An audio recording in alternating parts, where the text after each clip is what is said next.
Escándalo. Asesinatos en gobierno de Cuitláhuac García. Sí, Veracruz volvió a mancharse de sangre. La Comisión Estatal de Derechos Humanos confirmó lo que el gobierno no quería admitir. Policías estatales y elementos de la extinta Fuerza Civil, bajo el mando del entonces secretario Cuauhtémoc Zúñiga, dispararon contra civiles desarmados en Totalco, municipio de Perote, en el gobierno de Cuitláhuac García. El resultado: 2 hermanos asesinados, ancianos golpeados, mujeres amenazadas y una comunidad aterrorizada. Y todo por un operativo mal ejecutado que intentó silenciar una protesta campesina. Fue el pasado 20 de junio del 2024 cuando habitantes de San Antonio Limón Totalco bloqueaban la carretera federal frente a Granjas Carrol, exigiendo respuestas por daños ambientales. Y lo que empezó como una manifestación pacífica terminó convertido en zona de guerra. Según la Comisión Estatal de los Derechos Humanos, más de 120 policías armados llegaron para dispersar a 40 manifestantes, pero no hubo diálogo. No hubo advertencia, solo granadas de gas, disparos y golpes. En medio del caos, los hermanos Jorge y Alejandro Cortina fueron asesinados. Los videos y los testimonios no dejaron lugar a dudas. Vecinos grabaron a policías entrando a viviendas sin orden judicial, disparando desde patrullas y golpeando a adultos mayores.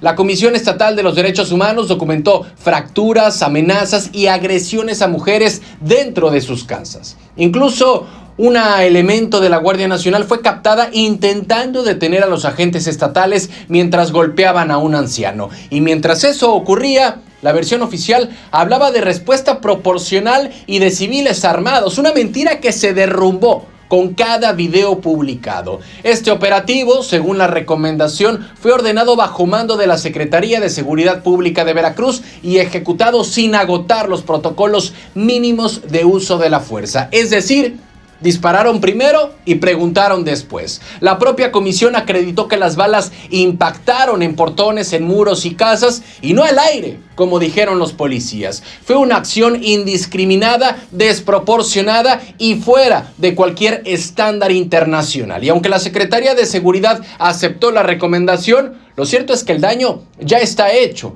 2 vidas perdidas y una comunidad marcada para siempre.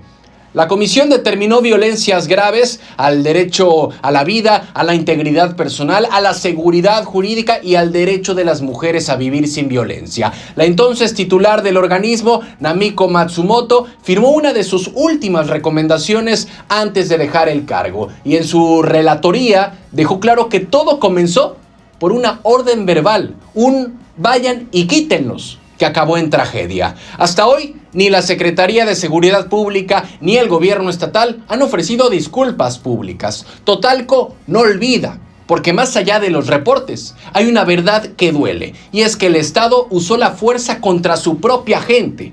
El caso sigue en investigaciones internas, pero para las familias de Jorge y Alejandro Cortina, eso no alcanza, porque mientras los responsables siguen libres, ellos siguen esperando justicia. Y en Veracruz, los muertos de Totalco no son cifras, son el recordatorio de que cuando el poder se olvida del pueblo, la violencia deja de ser error y se convierte en costumbre. ¿Cansados de las mismas noticias de siempre? Con los mismos de siempre.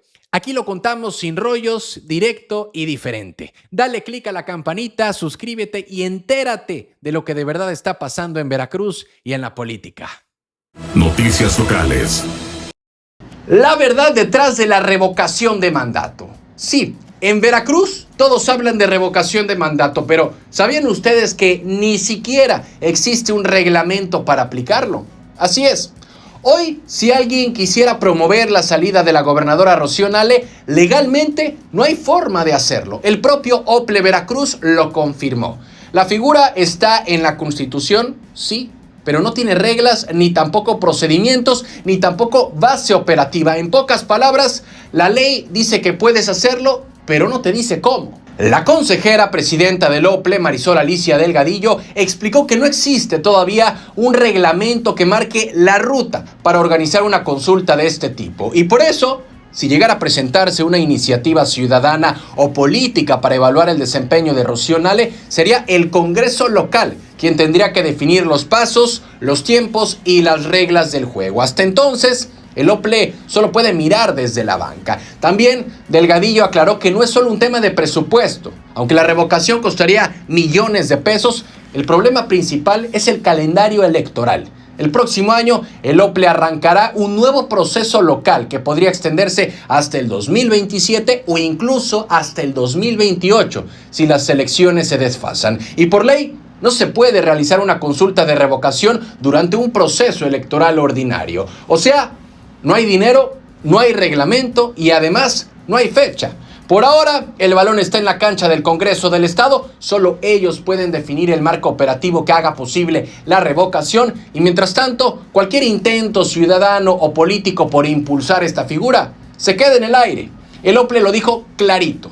Habrá que ver cuál es la determinación del Congreso y, en consecuencia, actuar dentro de sus atribuciones. Traducción: el árbitro no puede pitar si todavía no hay reglas del juego. Y este tema, más que jurídico, es un tema político, porque hablar de revocación en Veracruz implica evaluar el futuro del nuevo gobierno. Y sin un marco legal claro, se abre un vacío peligroso, donde cada quien puede interpretar la ley a su manera. Así que mientras unos piden someter a consulta el desempeño de Rocío Nale, otros advierten que sería un movimiento más simbólico que real.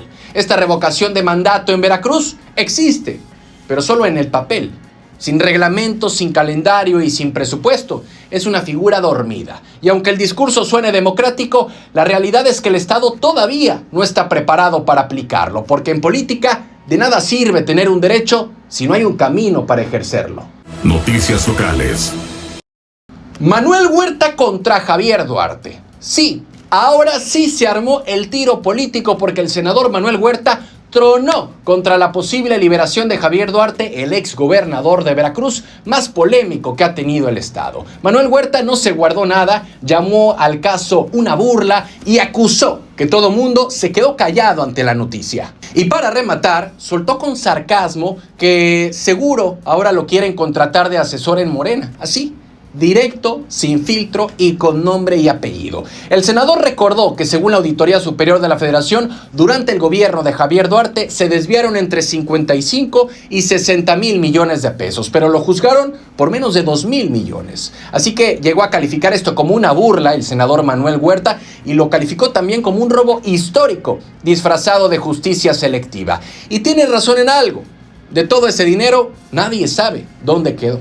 No hay cómplices, no hay dinero, no hay castigo ejemplar, solo silencio, abogados moviéndose y ahora una audiencia que podría devolverle la libertad a Javier Duarte. La defensa del exgobernador, encabezada por el abogado Pablo Campuzano, pidió liberación anticipada, argumentando que Javier Duarte ya cumplió la mitad de su condena. Y es que hay que recordar que fue detenido en el 2017 y condenado a 9 años de prisión por asociación delictuosa y lavado de dinero. Y si todo siguiera normal, saldría hasta abril del 2026, pero quieren sacarlo antes con el argumento de buena conducta.